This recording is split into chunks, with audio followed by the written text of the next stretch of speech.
Eder. Mac Pallister.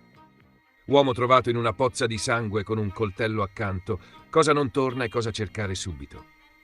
All'alba, sotto i portici nell'area del Teatro Verdi, alcuni passanti hanno visto un uomo riverso in una pozza di sangue. Accanto un coltello.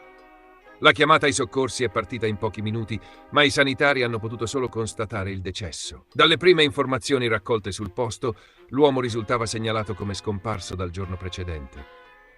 Sulla dinamica, gli inquirenti non escludono alcuna pista, dal gesto volontario all'omicidio fino alla messa in scena. La scena è stata immediatamente isolata per i rilievi di polizia scientifica. In casi come questo, la fotografia forense lavora su 3 livelli: macro, posizione del corpo, arma, tracce visibili a occhio nudo; meso, pattern di gocciolamento, calpesti, strisciamenti; micro, impronte, DNA, fibre, residui. La posizione del coltello rispetto alle mani, alla testa e ai flussi ematici è una delle prime verifiche.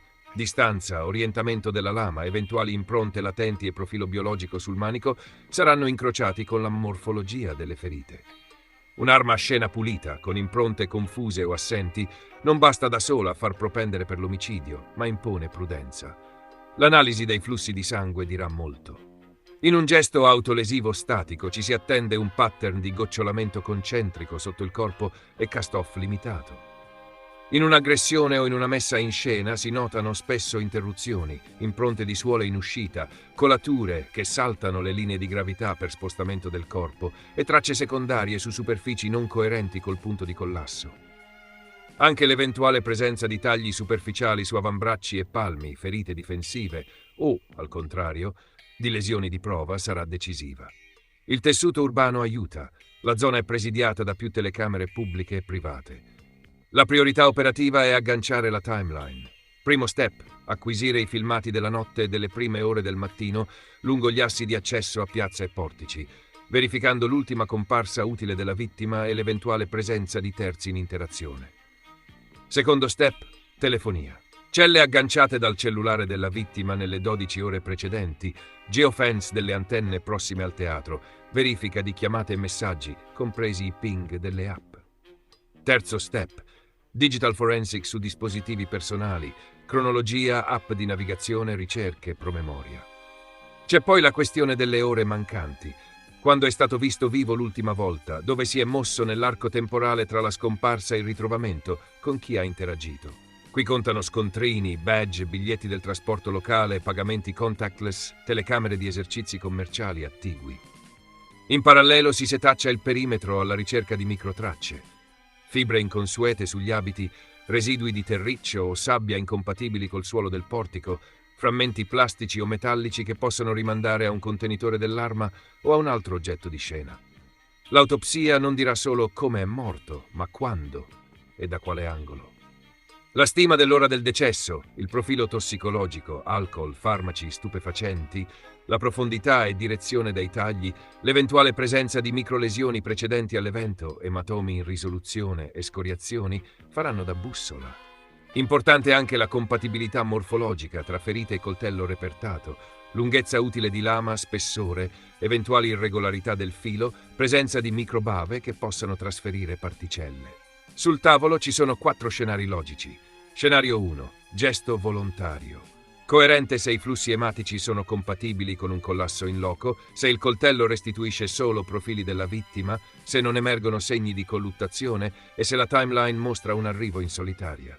Scenario 2. Lite degenerata. Diventa plausibile con ferite difensive, movimentazione del corpo, presenza di un secondo profilo biologico sull'arma o su superfici prossime e tracce di fuga. Scenario 3. Agguato mirato. Richiede un movente leggibile, conflitti personali, debiti, minacce, pianificazione e un ingresso-uscita puliti, captati dalle telecamere o ricostruibili via celle. Scenario 4. Messa in scena post-mortem, con trasporto del corpo e posizionamento del coltello. Lo suggeriscono incongruenze fisiche, poco sangue rispetto alla gravità delle lesioni, colature incompatibili con la postura finale, tracerie di trascinamento e assenza di compatibilità piena arma-ferite. Nel frattempo si lavorerà sul contesto personale, abitudini, fragilità, visite mediche recenti, eventuali denunce o liti, messaggi inviati nelle ore precedenti. Ogni elemento relazionale va pesato senza scorciatoie. Un profilo psicologico complesso non prova il gesto volontario. Allo stesso modo, una frattura affettiva non dimostra un omicidio. Conta ciò che la scena, i dati e l'ora del decesso consentono di dimostrare oltre ogni ragionevole dubbio. Una cronologia provvisoria, scomparsa segnalata il giorno prima, rinvenimento all'alba sotto i portici, arma a terra, suggerisce di concentrare l'attenzione sul corridoio temporale notturno. Le domande chiave sono tre. L'uomo è arrivato a piedi o accompagnato? Il coltello proviene dall'ambiente domestico o è stato acquistato o recuperato poco prima? Esistono testimoni indiretti, un taxi, un reader, un mezzo di servizio, capaci di fissare un orario preciso. Finché autopsia, videosorveglianza e incroci telefonici non combaceranno con la fisica della scena, parlare di esito è prematuro. Se i tracciati e i pattern biologici diranno solitudine e coerenza tra arma e lesioni, la pista del gesto volontario prenderà quota. Se emergeranno profili estranei, ferite difensive o incongruenze nella balistica delle colature, il fascicolo imboccherà con decisione la strada dell'omicidio. In ogni caso il perimetro investigativo è già definito. Timeline, scena, arma, persona. È lì dentro che si troverà la risposta. Ehi, non dimenticare di iscriverti a questo canale.